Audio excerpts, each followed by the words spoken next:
बघा 2 दिवसापूर्वी मी सोलापूर जिल्ह्यामधील मोहोळ तालुका असेल, माढा असेल, करमाळा या तालुक्याच्या दौऱ्यांवरती होतो. काल लातूर जिल्ह्यामधील 5-6 तालुक्यामध्ये मी दौरे केले आणि नक्कीच परिस्थिती अतिशय भीषण आहे. अतिवृष्टीमुळे आणि काही ठिकाणी पूरग्रस्त परिस्थितीमुळे शेतकऱ्यांचं प्रचंड नुकसान झालेलं आहे.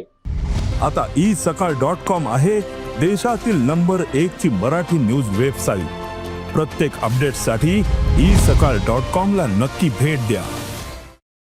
माननीय मुख्यमंत्री महोदय असतील, दोन्ही आमचे उपमुख्यमंत्री महोदय ऑन फील्ड होते. शेताच्या बांधावरती जाऊन त्यांनी देखील परिस्थितीची पाहणी केलेली आहे. आणि सर्वच मंत्रिमंडळ आम्ही ऑन फील्ड होतो आणि मागच्या 3-4 दिवसामध्ये जी काही ग्राउंड रियालिटी आहे, वस्तुस्थिती जी आहे ती आमच्या लक्षात आल्याच्या नंतर आम्ही देखील माननीय मुख्यमंत्री महोदयांकडे सगळी माहिती आम्ही पोहोचवलेली आहे. आणि योग्य तो निर्णय शेतकऱ्यांची असूळ पोषणाकरिता जे काही आर्थिक ताकद शेतकऱ्यांच्या पाठीशी उभी करायची आहे, नक्कीच उभी केली जाईल. धाराशिव जिल्ह्यामध्ये धाराशिवची जर आपण परिस्थिती पाहिली तर पूर्ण जिल्हा आणि त्यातील शेतकरी मेटाकुटीला आलेला आहे. ओला दुष्काळ जाहीर करावा अशी परिस्थिती निर्माण झाली आहे. मात्र दुसऱ्या बाजूला धाराशिवचे जे जिल्हाधिकारी आहेत त्यांचा डान्स करतानाचा एक व्हिडिओ व्हायरल होतोय. त्यांच्यावर कुठली कारवाई होईल? जिल्हाधिकारी आणि निवासी जिल्हाधिकारी जे एका सार्वजनिक व्यासपीठावरती काल नृत्य करत होते, त्यांच्यावरती कुठली कारवाई? नाही, त्या बाबतीत मला तरी कुठली माहिती नाही, परंतु तो व्हिडिओ मी काही पाहिलेला नाहीये. मला वाटतं काही वेळापूर्वीच त्यांच्याकडे एक्सप्लेनेशन आलेलं आहे की खुलासा आलेला आहे की नाचणारी व्यक्ती ही मी नाहीये. जी काही मी बाजूला उभं फक्त मी टाळी वगैरे वाजवते, पण तो व्हिडिओ मी काही पाहिलेला नाहीये.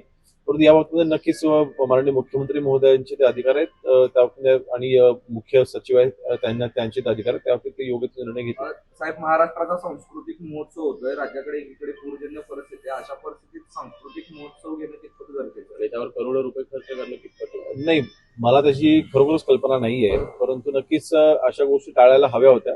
कारण ह्या परिस्थितीमध्ये शेतकऱ्यांना मदत करण्याचं प्राधान्य हे प्रशासनाचं असलं पाहिजे.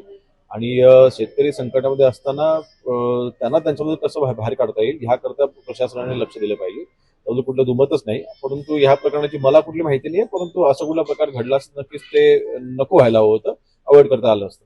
साहेब, बार्शी तालुक्यातील 2 शेतकऱ्यांनी जे आहे आत्महत्या केलेली आहे आणि पाथरी गावात जे आहे पूर्वाधित जे गाव आहे तिथं सर्पदंशाने एका शेतकऱ्याचा मृत्यू झालेला आहे. त्यांना काय आर्थिक मदत करणार आहे का सर? नाही, बघा, जे काही संकट ओढावलेलं आहे, आम्ही पुन्हा एकदा आपल्या माध्यमातून देखील सगळ्या शेतकऱ्यांना विनंती करू, आपण टोकाचं पाऊल कृपया करून उचलू नका.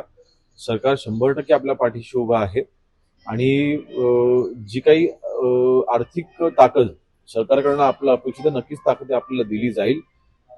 त्यांना आर्थिक मदत द्यायचा निर्णय आहे तो माननीय मुख्यमंत्री महोदय नक्कीच योग्य निर्णय घेतील. परंतु सरकार ज्या कुटुंबावरती संकट आलेलं आहे त्यांच्या पाठीशी उभं राहील. देश विदेशातील प्रत्येक घडामोडींचे लाईव्ह अपडेट मिळवण्यासाठी आता साम टीव्हीच्या सर्व सोशल मीडिया प्लॅटफॉर्मला लाईक, फॉलो आणि सबस्क्राईब करा. तसंच सर्व नोटिफिकेशनसाठी बेल आयकॉन प्रेस करायला विसरू नका.